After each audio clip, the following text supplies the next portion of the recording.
not out to get you to say something you've never said before. Got you.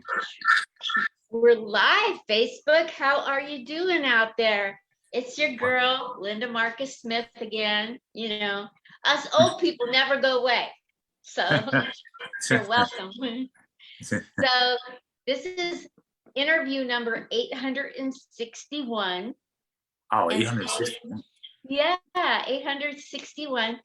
And, you know, I do this because of the fact that I think people go to a comedy club and they look at a picture or some ad and they don't know who the comedian is and they don't want to spend time watching videos. They just go to a club and then they come away and they go, I don't even know if I like the guy. Well, I didn't like that style of comedy. I didn't think he was funny. Well, this is your way to get to know comedians off stage, to first see if you like and feel like you can bond with them. And then you go look, now that you like him, you go look at his material. You make sure that you go to a club when he's in town. This works. This is a great, you know, like I just think I believe everybody should be doing this. I totally agree. Thank you. So I have a sponsor, go figure. I'm a military veteran and I served in the military in '73. Are you a veteran, Otis? No, ma'am. My parents are. Awesome. We'll get into that. So your parents, that means both mother and father, huh? Yeah, pretty much, yes. I can't wait to hear this story. Well, so I served in the military and I'm a proud veteran. I'm a proud also member of the Veterans of Comedy. They're my sponsor. So anytime that you want to hire someone who served our country, who's now serving up jokes, go to Veterans of Comedy and hire me. I mean, hire one of the comedians there. Me. Yeah, I mean, you're number one. Yeah, gotta look out for number one.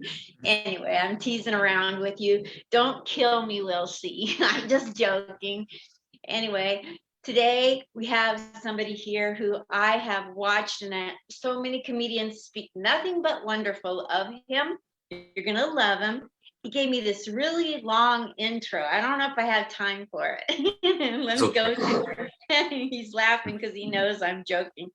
He's a touring comedian from El Paso. Go figure, that's so long. I couldn't memorize it. Had to read it. Oh my gosh. Let me go over here to Facebook and make sure that I'm looking at messages, because I bet you Leah Mendez is going to say hello to us. Oops. Turn down the volume.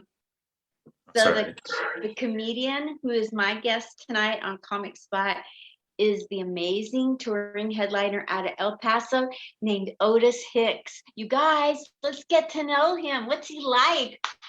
Welcome to the stage right now, Otis Hicks. Woo! Well, I appreciate y'all. Thank you guys for having me here.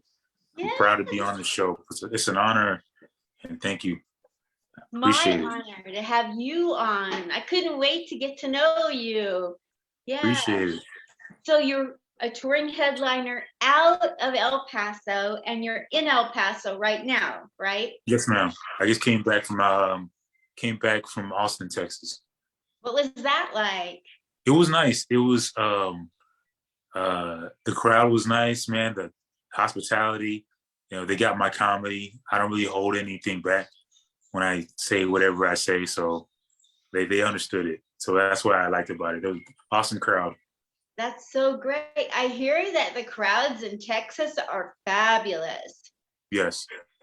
They Some get places it. I mean, in the country, they're, you know, tighter than, you know. Yeah, they get it. You have a mixed crowd, but like you said, if you could bring everybody into your perspective or your way of thinking, either they like it or not, they can go like this. I can kind of get what he's saying, or but they still kind of go, okay, he has a right to say that, you know? Yes, absolutely. Yeah. So when did you, like, I mix in basic questions with some real brilliant questions. This is a basic question. Okay. When did you start comedy? How many years ago? I'm going to say like 7 years ago, about 7, 8. Yeah. You've been on a fast track. You're a touring headliner. Yeah. I just been grinding. I just put in the work. And it's something I really love to do, is to make people laugh. Where So did that passion to make people laugh come from? I know where mine came from, but I want to know where yours came from. mine came from basically kind of being bullied, but due to the fact that I told jokes, it helped me not get my ass kicked. So it kind of like, and then some of my teachers in my class, like I remember my in sixth grade, she let me like kind of tell jokes.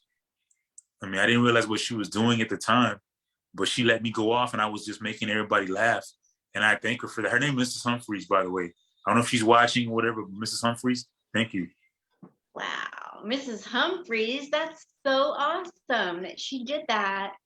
So before Mrs. Humphreys, Miss Humphrey or Mrs. I don't know if I think she was Miss at the time. She might be Mrs. now. So before her, were there other people in your life who noticed your penchant for making people laugh and encouraged you?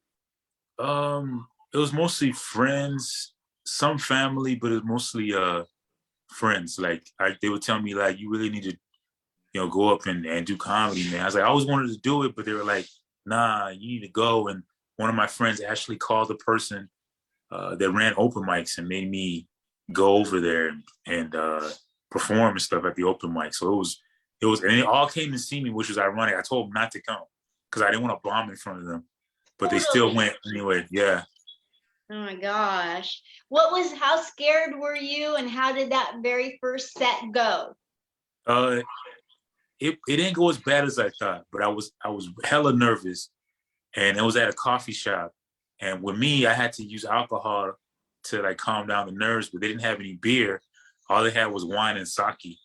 So I just drank a bunch of sake and wine, and then I got up there, and it wasn't as bad of a set. I just kept saying, you know what I'm saying, all the time after every joke. Blah, blah, blah, you know what I'm saying? Blah, blah, you know what I'm saying? So yeah. I love those extraneous words we all use when we're nervous, Oh yeah. The Yeah. nervous tics, yes, a little nervous saying. Yeah. What's your pet peeve of something you do or something you've seen beginner comics do, or even legends? Sometimes legends have different things that drive us crazy. Like, like I can't stand to watch a comic if they keep going back and forth across the stage. Like really? doing it, like if they're doing it because they're nervous, if they're doing it because they're in control, like Sebastian Maniscalco. Oh yeah, yeah. It makes sense. But some people, like it's like watching a bad ice skater. Oh yeah, I feel what you're saying. Everybody has. What are some of your pet peeves? Oh man, I can't speak for any other comedians, but for myself, like when I would get nervous or when I first started, when a joke didn't go well, I would put my head down. So if I was like a sign of defeat, I'd be like, and you didn't hear the laughs, so you'd just be like, man, I worked hard on that joke. I'd be like, da da da da da, and I'd be like, and I put my head down, like, and everybody like, you put your head down when people don't laugh. Another comedian told me, like, you need to stop doing that, bro. You look defeated, like. So that was one of my pet peeves. I really don't have too many. I think another pet peeve. I'm speaking for myself. I would always take a drink with me and have it on stage on a stool. But the other comics noticed I would always go to grab it, but I would never drink out of it. And that would annoy them. They're like, just drink the drink. Even during my set, they'll yell out, just drink the drink, dude. Drink it, please. Just drink it. I don't care the joke. Just drink it. You keep touching the cup. It's so funny. Yeah. Do you know why you did that? I think it was just one of those deals where it felt comfortable to have it there. But the comedian in me is like this. We got to get these out, bro. I don't got time to drink. But the more I've gone up, the more comfortable I've been. So I'll sit back sometimes and have a little swig and then kind of calm myself down and be like, all right, man, Yes. But before I was hella nervous, and I would tell my jokes really fast just so I can get off stage. Did you step on your punchlines a lot like I did? Yeah, I would do that, or I wouldn't wait for the crowd to laugh. Like as they were laughing, I'm already into this other joke. And that was one of my things. I was like, they're like, dude, I didn't hear the other joke because I was still laughing at the other one. What are you doing? Like, slow down, dog. Like, stop. That was one of my things. What's been the best thing that's happened when you've been on stage, and what's been the worst thing? I think I'm gonna see the best thing for me was like when I got my first like applause break, and I didn't really pay attention to it at the time, but I guess naturally when I got the applause break, I actually took time to enjoy it. So that was cool. So that was one of the best times I had on stage. And I don't know about you. I know you've been doing it for a while too. It's just like, I don't know if you 7 years. Same thing. You ever get this whole like, I don't know how to say out of dimension kind of thing, but when you're up there, everything flows so naturally that you forget the time. Like you have 20 minutes or 30, and then next thing you know, you already killed your time, but you feel like you have more to say. You're like, wait, you know, and that's one of the greatest experiences. I think comedy sometimes, for most comedians, I think it's like a high. You know how you say you get runner's high when they run so much, they get this weird feeling, but it feels good. That's how comedy is. Yeah.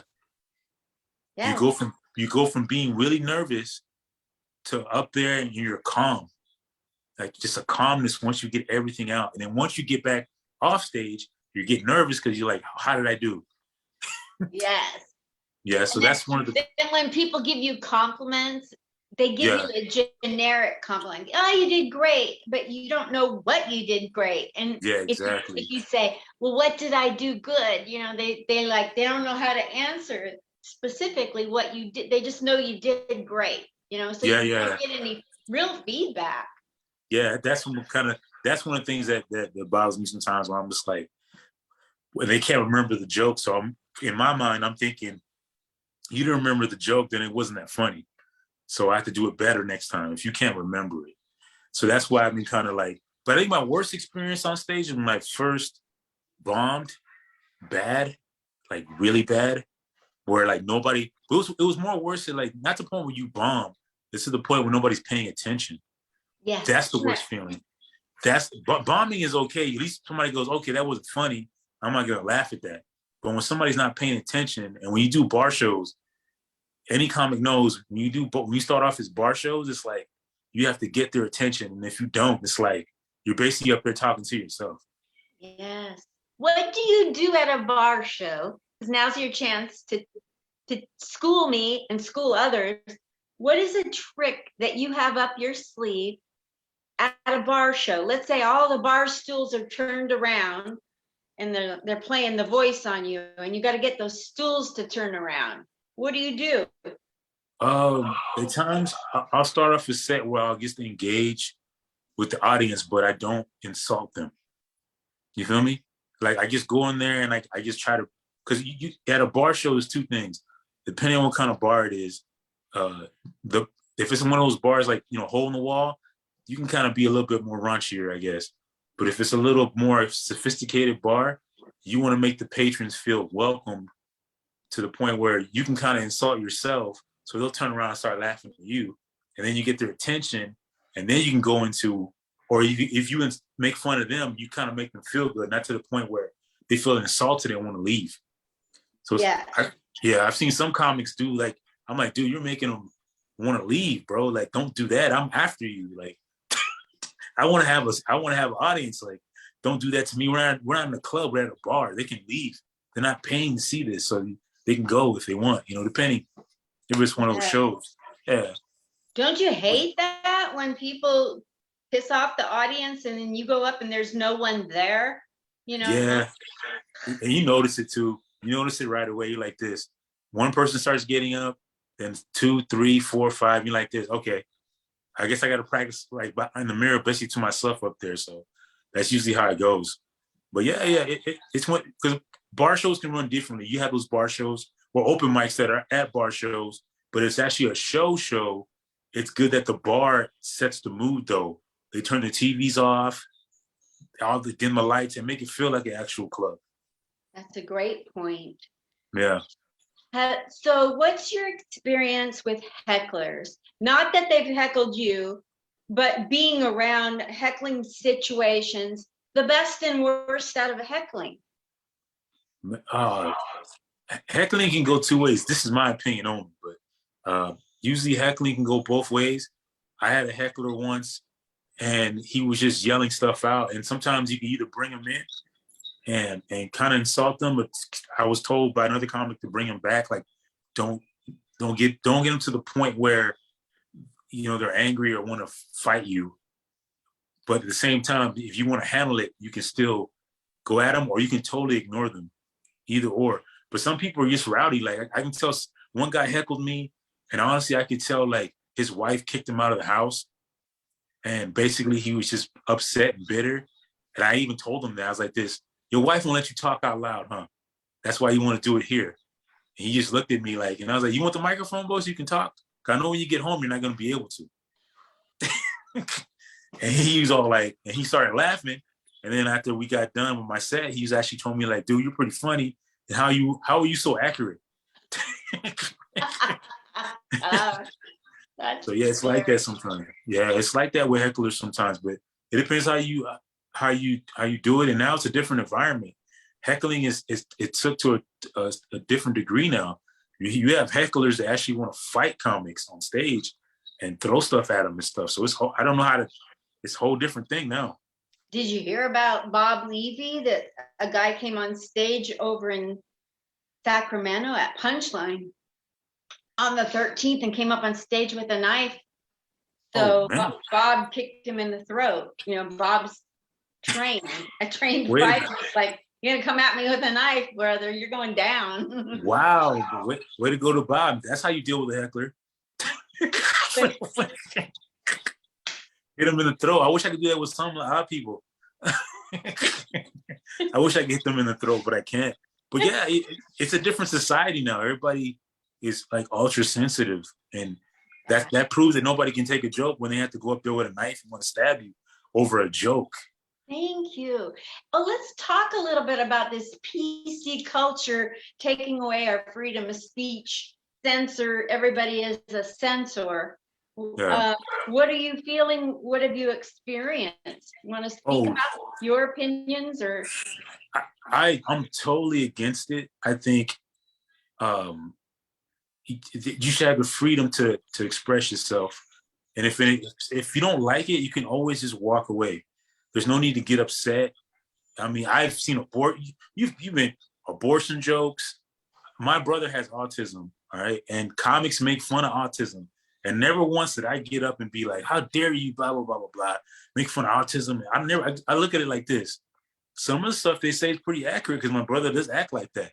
So and my brother would laugh too. Like he had autism, but if I told him some of the jokes the comedian said, he even laughs himself. So I think right now everybody takes everything so seriously. And I used to work at a sex shop for like almost like 16, 17 years. So the things I saw there, the people I dealt with, nobody cared about my feelings. The things I had to pick up off the floor, nobody went like this. Hey man, let's not do that or leave that there because look at the guy. Let's care about his feelings. Nobody cared about my feelings. So when I go on stage, I'm gonna say what I gotta say and what I dealt with and what I seen. So if I make you feel uncomfortable, imagine how it made me feel having to pick all that stuff up. Or had to deal with perverts and all that stuff all day. So I don't want to hear it. If a pervert can express himself in a sex shop, I should be able to express myself on stage. Wow, that's beautiful. I love that. Yeah. Very profound. Yes. So let's go back in time. I'm a time traveler. I know I look like a time traveler. So growing up, you grew up in El Paso. Yes, ma'am. It's a military town. Mm-hmm. Basically, yeah. And you disclosed early that you have military family. Let's talk about military family and you growing up for a bit. It was a wonderful experience. Both of my parents were in the military. Being a military brat, you know how it goes. You move around a lot. So one thing about being a military brat, You get to meet different people, deal with different cultures, and that kind of opens your mind as well. So comedically, you kind of like, oh, this it's just not one way. It's different cultures. There's different. You can absorb all that and make jokes. And because I mean, when I was raised in El Paso, but my parents went back and forth to like Germany and other places. And Germany and Europe is a whole different other. They're open with everything, especially with sexuality and stuff. They had the Playboy magazines next to the coloring books. Like there was no, they had nude not honestly beaches, but lakes. You go in, and I wasn't used to that. People at the pool would be nude, and I'm like, this, what the crap? They don't have any clothes on, like, and they're like, this is how it is here, and it opened up my mind to a lot of stuff. And both of my parents, for the most part, being in the military, they were strict but fair and stern, and those three things. But it helped me grow up to be the person that I was. I realized that with every action, sometimes there's consequences, but you also have to be responsible for whatever you do, and you have to treat people with respect. So where in Germany were you at? Oh, I was in first I was in Heidelberg, Germany, and then I was at Simbach, Germany. So those two places. Best beer on earth. Huh? Just a second. I got a note from Leah Mendez. I heard Otis had his best set ever in Austin recently. He needs to do a tour. Oh man, thank you for that. Thank you. She should, yeah. You know her. What? She's an awesome person. She's really helping out the scene here. I'm gonna blow her horn, even though she doesn't like doing it. But she has so much good energy. It comes from a genuine place. Not a lot of people have that nowadays. It's hard to find that. But she's helped me build up to the kind of comedian that I want to be. So I help her. I thank her for that. And yeah, I'm getting better. I'm getting better, just going up and learning to take criticism. A lot of comics can't do that. Let's talk about that. Yeah, because, and I'm be honest, I was kind of the same way, because when you have your jokes, they're your babies, basically. They're your babies. You dress your baby. So when somebody says, hey man, maybe you should put your baby in a different sweater, you're like, no, that sweater is cashmere. I'm not gonna take that off. And you get pissed off. You're like, wait a minute, I built this joke from scratch, but hey, what if you add this to it? What if you put these shoes on the baby instead of this shoe? So you get kind of critical because you don't want nobody else dressing your baby. But if you open up your mind a little bit, you can tell it's coming from a good place. You don't have to take all the criticism, but you can at least absorb it and go, you know what? Maybe that person has a point. I'll take this. I'll subtract this. I'll take a chance and see if it makes a difference. Absolutely. Now I saw a picture of you. You sent me pictures to post, and one of them was with you and Butch Bradley. You know, our Butch Bradley. Oh, Butch is like one of my top 10 comedians of all time. Isn't period. he I've told him that. fabulous? He's my favorite. In all of Vegas, he's my favorite. He's basically, man, this dude has helped me out so much. And just the way he is on stage, he shows that you can be comfortable. Like, he just goes off the cuff. If you see Butch Bradley, and I'm not tooting his horn, he don't need that. Everybody knows how fabulous Butch is. But if you go to see him at the Strat, letting everybody know, you never see the same set twice. Like with him, you never know what his closer or beginning is going to be. You get a fresh, new Butch every time he goes up on that stage. I've seen him plenty of times. I never know. Like, it's always something new. And he always keeps the crowd like this on edge and like entertained and laughing, and everything that comes out of his brain is just amazing. Like, man, it's just to see him work. Some comics you sit back and go, but Butch, you go like, wow, like, okay. And you just get amazed. So I've been honored that he remembered me. So that means I knew I was funny. So I appreciate him for that. He showed me a lot of love. And I told him that to his face, like, you're one of my top 10 comedians of all time, period, bar none. So anybody says anything ill about Butch, I'll whoop your ass, seriously. every time I go to watch him, I can never figure out what he's doing, and it mystifies me. And, you know, I've heard him talk about the mushrooms and the car turning into a boat a few times, but Yeah. I can't break it down what he's doing. He does it in, there's so many layers to Butch, and it's Yes. fascinating. Yes. Straight He's going to be fascinating. teaching a class next Wednesday. Did you see that?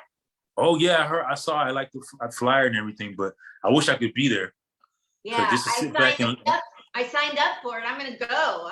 Are you kidding me? Butch Bradley for 2 hours? Yeah, sign me Hell up. yeah, that's like a rare diamond in your hand learning from him. So please, when you do go see him, just message me and let me know, like, hey, this is how it went, because I want to know. Like, I wish I could be there myself to just sit back and just let Butch talk. Even when you talk to Butch, just a normal conversation. It's an awesome like experience. Yeah, he's just an awesome dude, man.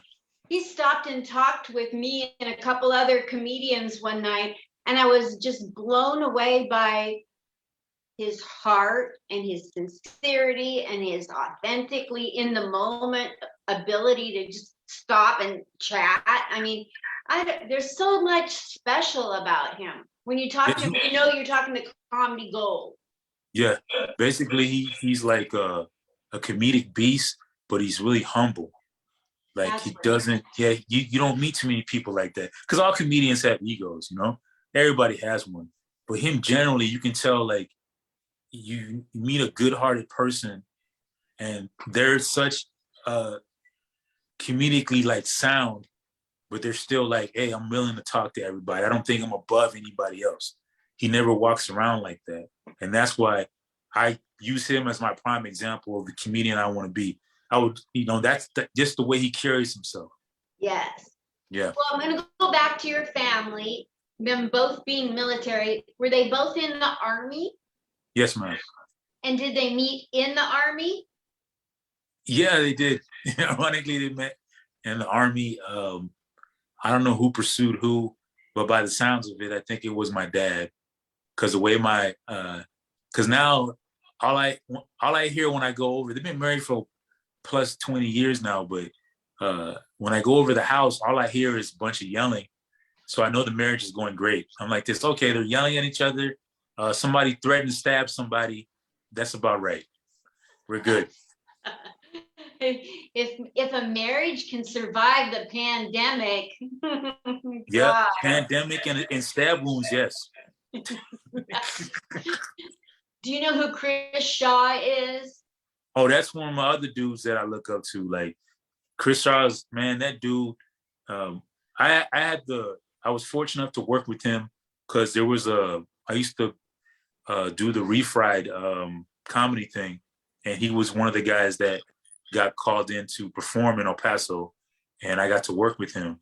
And one thing about Kris Shaw is if you see him, you're gonna see something that you don't expect. Like you see him and you go, okay, he's gonna be this certain type of comic.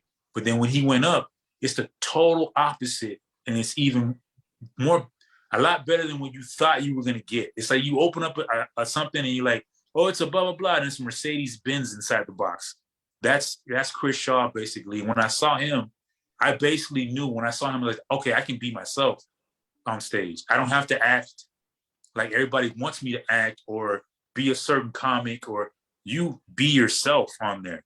That's what, when I saw Kris Shaw, that's what he taught me. And that's why he's like, honestly, one of my favorite people. He was so great. Yeah, he was in El Paso, I think a couple of weeks ago, to be honest. Yes, he was. And he ripped it up like always. Him and Bruce were over here. Bruce Purcell. Yeah, I adore them both. Oh my gosh. Dude, it's I had to come and show love to him. And when I was in Vegas, they showed a lot of love to me, man. And man, those two guys, man. It's good when you're around good people, because you can weed out the negativity. It makes your life a lot better. Because when it comes to comedy, you go there for positive reinforcement.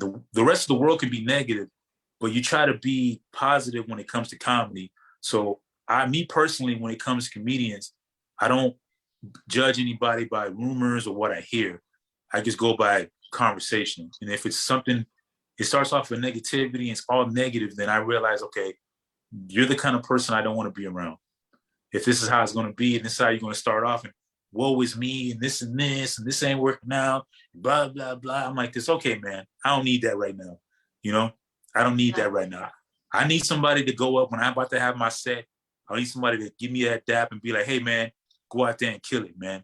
Hey, have a good set. Hey, I don't think you're going to do good. Like, I'm just a good, I just like to be positive. I don't BS anybody, but I don't want nobody to go up there with self-doubt because it takes a lot of balls and a lot of clit. I'm going to throw women in there too, to go up there on stage and perform in front of people and have them judge you. It's public speaking is scary to everybody. So not a lot of people can do that. So I would like to add to what you said and say that also, in addition, I agree. And also when negativity does come at us, before we react, to look inside of ourselves and say, that's what they're saying, but this is how I feel about me. Like if somebody makes an insult, like I was hosting and somebody said, you're not funny. And I was hurt because I doubt in that moment, I doubted that I was funny. But when I got home, I got to thinking, wait a minute, I shouldn't have doubted. I should have laughed it off as that's impossible to be true, you know? Exactly. Not in a haughty way, but I don't need to let somebody else's negatively make me wonder about myself. Yeah, exactly. You never let somebody in the crowd that is going to be negative like that determine like how, you know, it takes a lot of balls up there. You generally know you're doing it because it's something you love to do. Because we all been there. I've been flicked off on stage, giving the finger. I had 2 women actually tell me, I was like, am I funny? They went like this. And I was like this, okay. But all they did was make me go home and write. I was like this. Yeah, that's all they did. They're doing you a favor. Yeah. Anything like that, I just take and make it positive because I like this. This is something I love to do. When you're doing something you love to do and you're getting on the right track, you're going to have negativity. You're going to have it. That's when you know you're getting there. Because one thing about people that talk behind your back, they're always going to talk behind your back, never in front of you. And they're going to talk behind your back because you're moving forward. So if you're moving forward, they want to talk behind your back so you stop and turn around and stop moving forward. That's what they want you to do. So you don't do that. You like this, dude, I have no time for you, man. I'm up here, bro. I have a goal I want to obtain, and you're not going to stop that. You're just not going to do it. That's my mentality anyway. My goodness sakes, that was a lesson. That's very motivational.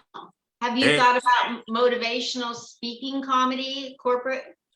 Nah, I don't think nobody wants a black Harry Potter at their conventions and stuff. So I don't think it's going to work out. I don't think who wants the black Harry Potter to tell them, hey, man, you can do it. Like, are you going to cast a spell? What are you going to do, bro? Like, nobody wants to see that. But thank you for that. I'm always positive only because I've been giving so much negativity in my life that every time I got negativity, I just came out with more positive. And I know some people go through it. I'm like, I'm not going to make somebody feel that way. I know how I felt. So if they're doing something they love and you really taking a chance at something, I'm not going to tell you to doubt yourself. If it's something you really want to do. Absolutely, yes. That's the reason a lot of people are comedians, because they've been hurt and they know, like me, I know what it feels like to be not wanted or put down or all of those things. And I don't want other people to feel it. And if they do, I want them to forget about it for a few minutes. See, me and you are on the same mind frame. Like if I feel bad, I won't let anybody know that. I just go up on stage and be like this. I don't want you to feel the way I do. Most comedians are like that. They're like this. Yeah, I feel like shit, but I'm going to go up here and make you happy because I don't want you to feel the way I feel. And then when you get off stage and somebody goes, hey, man, thank you for making me feel good, It makes you feel good because you're like this. I feel like shit, but I'm just glad it didn't make you feel the way I feel. But thank you for that. It kind of boost up your ego a little bit. But if you're being genuine with anything you're doing, you're not gonna have too much of an ego. You can be confident, but you don't have to be a total douchebag. No. You know, some people are just douchebags and want to be dicks. It's easy to be an asshole. Like being an asshole is the easiest thing on the world. Ask an asshole, he'll tell you, oh yeah, I treat people like shit all the time. It's easy. But going out through life and trying to be considerate and have decent character, you know how hard it is? Anybody that works retail or just around a lot of people, you know how hard it is to like not slap the shit out of people? Like it's hard to go a whole day without wanting to slap the shit out of somebody. And then you can refrain from doing that. You're a good person. You're a good for you like this. I didn't smack the shit out of anybody and I could have. Speaking of which, here's a good topic. Yeah. There are good people and there are bad people who run clubs and bookers, producers. So the word ethics, you know, aren't organized as comedians to the point where we have SAG and AFTRA, and we're out there kind of on our own, trying to do an art form. And we sometimes come up against shady bookers and comedians and clubs. And you wonder, where in the world are the ethics in this business? So did you want to, without saying names of people or clubs, talk about some scenarios that were really ethical or really not? Just for the younger comics to have an idea of what's out there. Well, it's just, I'll put it into a slight, like, I guess, metaphor. If you look at it, comedians are kind of like strippers. You feel me? And then when you're first stripping, you want to work at a club and make a lot of money. But some people, like, they see you so hungry and you're like, I really want to make this money. But first you got to sit there and dance behind the alleyway real quick. And I'm gonna pay you $15 to dance in front of these bums. So you got to basically build your way up and you have to deal with shady promoters and stuff because they see you hungry and they'll be like, well, you'll do anything for $20. You're basically a stripper, like you'll do anything because you want stage time. That's all us comedians want is stage time. So some people take advantage of that. They're like this, I can do something, get most of the profit, get the bar, get some of the stuff at the door. And all I gotta do is pay this guy $15 because all he wants is stage time. And I can take all the credit and all the money. They'll do that. So you just gotta kind of know your worth. When you're building yourself up, this is just my personal opinion, but you're gonna have to go through that. But once you're getting better and you know like your worth, you're gonna be like, you're not gonna go that route anymore. You'd be like, I'm trying to get booked. I'm trying to get feature spots, headlining. And you know your worth. You're like, yo, I'm not a bad comedian. If I was a sucky comedian, then you can be like, nah. But if you're really working at your craft, like any stripper, once you get breast implants and a butt lift, you start to look hot, you want to get more money, correct? So that's pretty much how it goes. Once you get as a comedian, once you get your tummy tuck, your breast implants, you're going like this, I'm worth it. You better pay me. I'm a high price bitch. You go out there and say, I'm a high price bitch. That's basically how it goes. That's hilarious. What's the best thing you've learned in your comedy? Me personally, I realized one thing about myself. It was just, I stay true to me no matter what happens around me. Because unfortunately with comedians, man, we're a big family. And you can say we all have love for each other, which I think generally we do. But the egos, jealousy, all that stuff kind of comes in the way of that. But it's just like a dysfunctional family. Anybody family like this, you got a crackhead in there, one of your family members is a whore, somebody's doing drugs, somebody's alcoholic, anybody, you have those scenarios. And comedically, I think that's how it is with all of us. And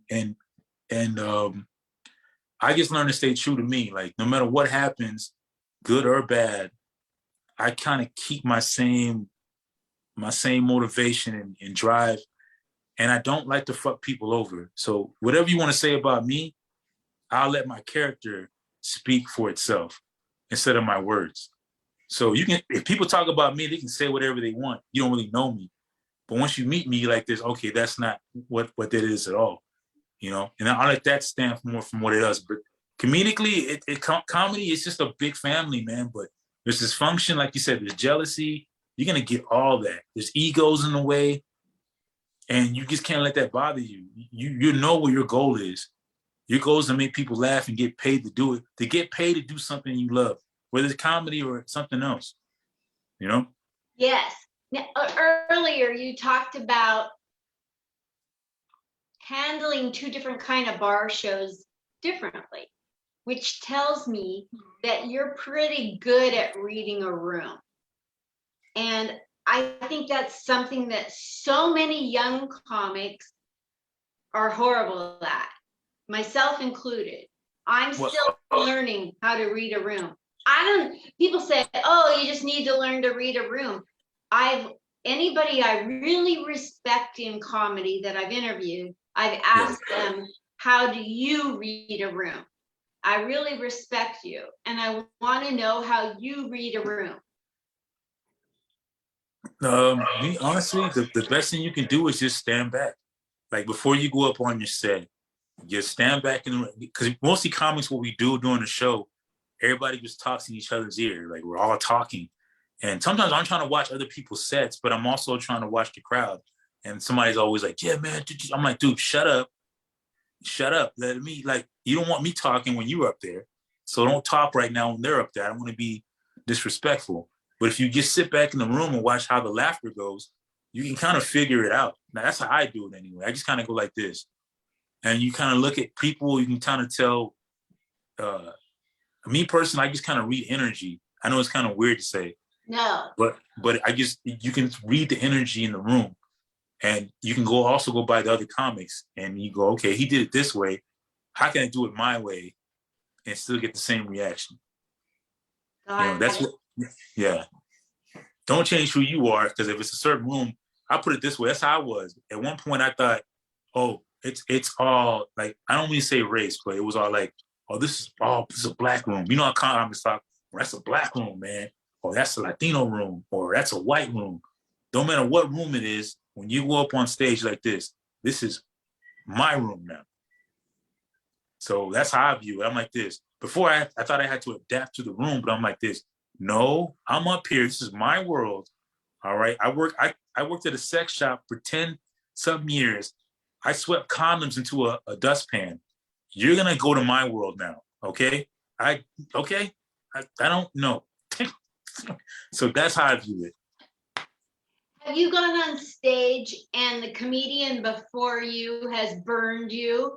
Like, has you been on stage before or after somebody makes a snide remark about you and you try not to let it affect your set or your night or anything? Nah, you know what? You can't let it do that. Like sometimes it's all in fun. Most comics, we all snap at each other.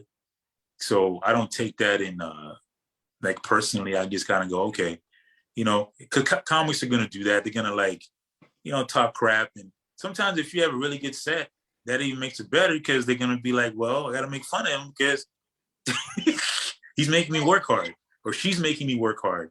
So I'm going to make fun of her or sometimes it's just good banter. You kind of know each other and you get off stage and you can clown each other a little bit. So it's all in fun, as long as you don't take it seriously. I've seen some comics take it really seriously. Like, they get really, they're like, I can't believe you said something when I was on stage. I'm like, dude, somebody's going to yell out something when you're on your set. Are you going to get upset and want to whoop their ass? No. So, yeah, exactly. So, no, I don't take it personally. Perfect.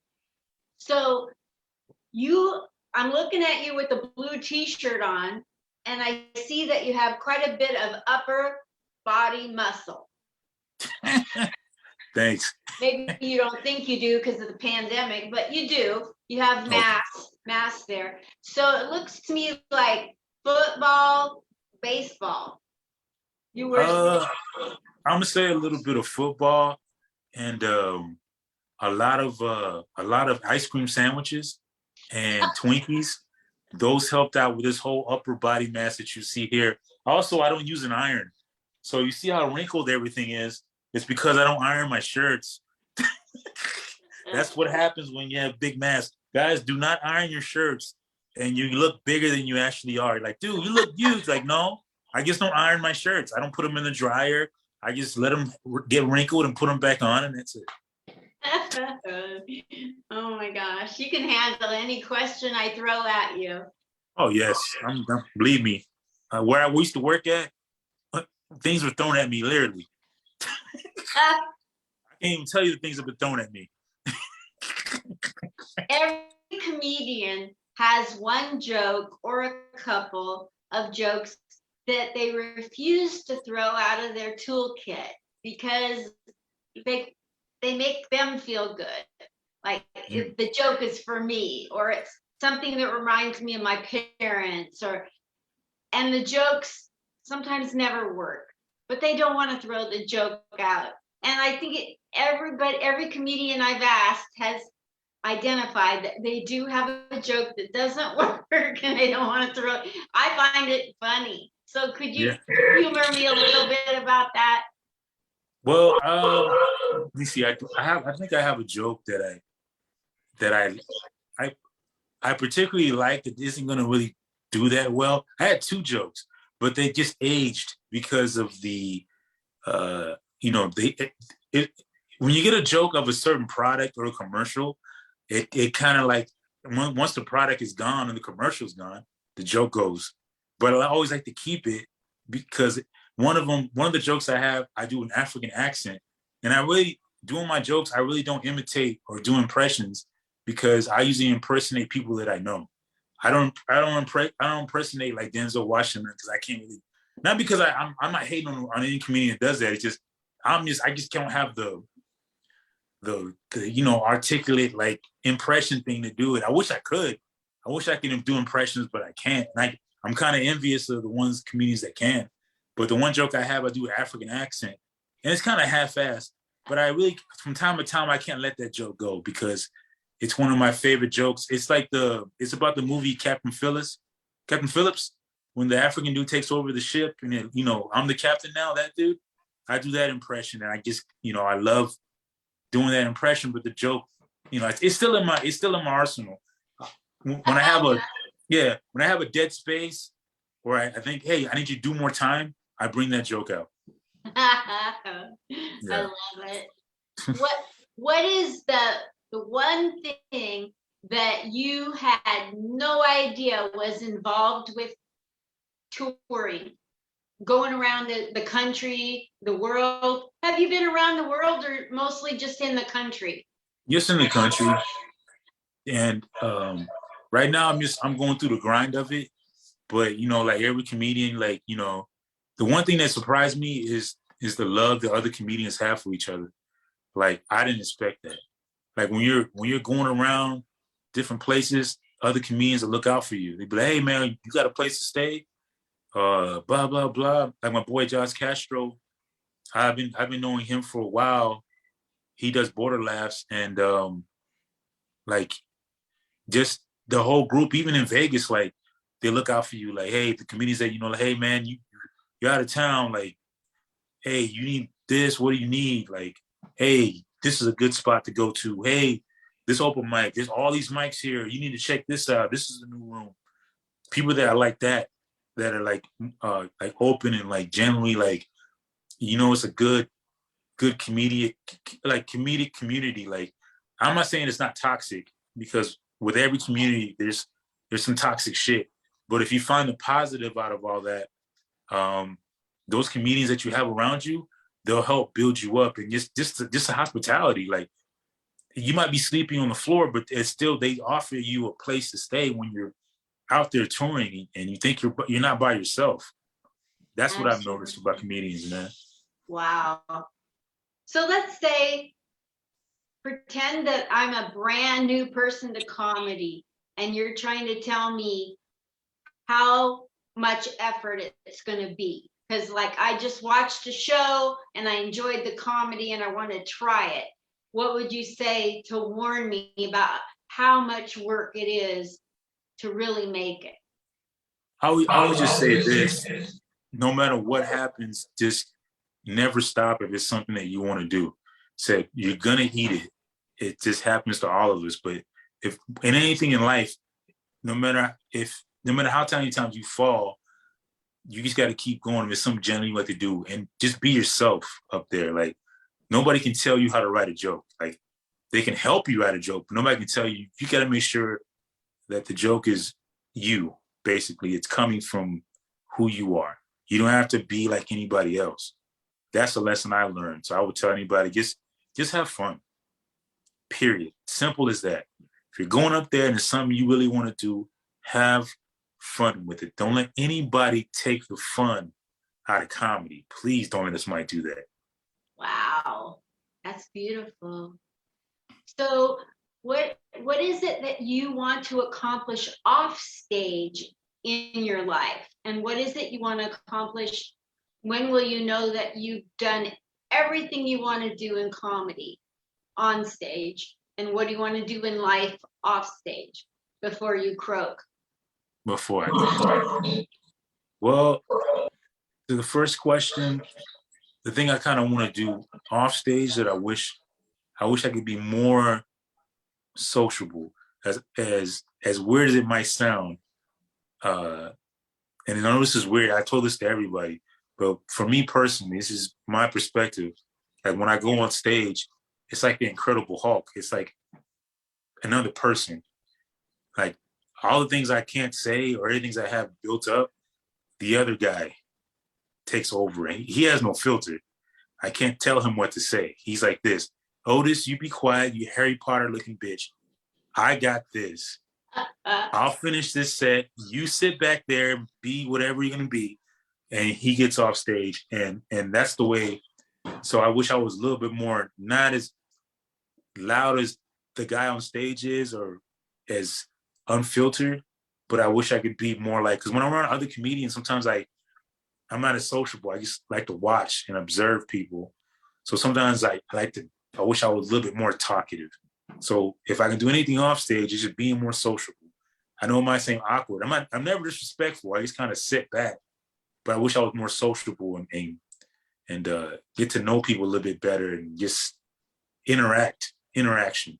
But to the on stage part, I don't know. I feel like I'm not exactly where I want to be, but I'm gonna get there. But it's not gonna be. I'm not gonna get there if I don't put forth the effort. And I can't. I have to. There's gonna be some L's along the way, but honestly, I want to be able to get paid to make people laugh. That's one of my main things. I want to be, when I go up on stage, that whatever situation somebody is dealing with, they go like this: that big-headed Harry Potter looking bitch made me feel better about myself. That's, that's where I want to have a special. Like, I want to be, I don't want to, it's not the famous part of it. I just want to be to the point where I can make a lot of people laugh at once. I don't know how big the room is going to be, but I want to be able to walk into a room and be like, you know what, guys, I got y'all. For this amount of time, you ain't got to worry about anything. I'm not going to let society dictate how you're supposed to feel or how you're going to laugh. When you come see me, you let all that shit out, because I'm gonna give it all to you. I'm not going to shortchange you when I'm on stage. I guarantee you that. You might hear some shit, you be like, what the hell? That actually happened to you? Or you saw that? You might say that. But when you get off the stage and see me, you be like, that big-headed guy gave me everything. Aw, that's so encouraging. I love that. I love your heart. Thanks, I appreciate it. Just being honest. What? I'm just being honest. Yes. Oh, I want to ask you one more question before I close out. Yeah. Let's talk about the word authentic. You touched on it about being yourself. There's a lot of comedians that, I know you spoke about how you go on stage and you become something else, but your jokes come from an authentic place. Yeah. You're not just saying stuff to be funny. It's really how you feel. It's really what you've been through. So can you talk a little bit about the power, how it elevates your comedy to stay in your own lane and really speak your own truth and be who you are and not just say things, anything to be funny, but say stuff that's real? I'd love to hear your take on that. Well, actually, my take is other comedians' takes because one comedian told me, because I was like, yo, man, like when I do my jokes, what if somebody steals my jokes? He's like, well, if you don't want nobody, it's going to happen regardless, man. Somebody might take your joke. But if your joke is coming from experience, something you experience, they can take your joke, but they can't deliver it like you because it's your experience. So he said, talk about working at where you worked at. Talk about your family. Talk about how this goes, because nobody can sit there and steal that. They can try to steal it, but they can't deliver it like you because it's your experience. So especially with me working at the sex shop, not too many people have that experience. So you can sit there and make a joke about it, but I actually lived it. And like, when I tell a couple of stories from there, you're going to be like this, yeah, he's not lying, because nobody else will make up some shit like that. And that's when you see me on stage, my family, everything I've gone through, it might be something similar you kind of dealt with and you can relate to it, but you know, okay, that's his story. So that's what one comedian told me. He's like, just tell your story. Tell your story, and if it's funny, it'll come out, but that be your story. Nobody can take that from you. Absolutely. It's such a gratifying feeling when you tell something that is really true that happened, and you can feel people really get that you are not just telling a joke. They really understand it's really true, and it makes it so much funnier for them. Yeah. I totally, I know everybody has their certain styles when it comes to comedy. So I know some comedians deliver one-liners. You know, Rodney Dangerfield, but he's one of the best comedians to ever do it. But his one-liners are kind of like more authentic and, you know, like, but I see some comedians do one-liners to like just try to like get a rise out of people, and that's fine too. But me, I just kind of stick to my story, you know, and my experiences and something that actually happened to me.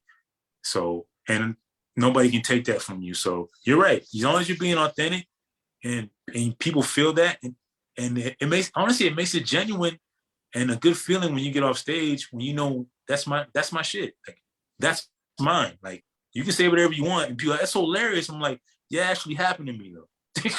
Yeah. And then somebody can relate to it. Somebody can actually relate to your story. Like, hey, I was in the military and this happened to me too. All kind of stuff. Yeah. You know, I was at the mess hall, and all the mess hall food doesn't have that flavor. There's no flavor in any mess hall food. None. Oh my gosh. Well, as we're getting towards the end of this, before I do the closeout 2 questions, I'd like to pause and give you, Otis Hicks, a chance to say, okay, let's bring it up.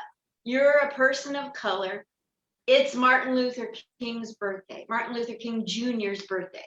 So what would you like to say on this special day that you'd like the world to know from your vantage point, please? Just about this day in particular, you know, Martin Luther King is just a part of American history, and not just Black history, it's just American history. And that's a lot of people shouldn't forget, you know. And one thing about history, as good and bad as it still has to be taught and explained, because even the bad in history has to be said because you don't want it to be repeated in the future. So all the sacrifices he made, and basically the main sacrifice and everything he stood for, took his life.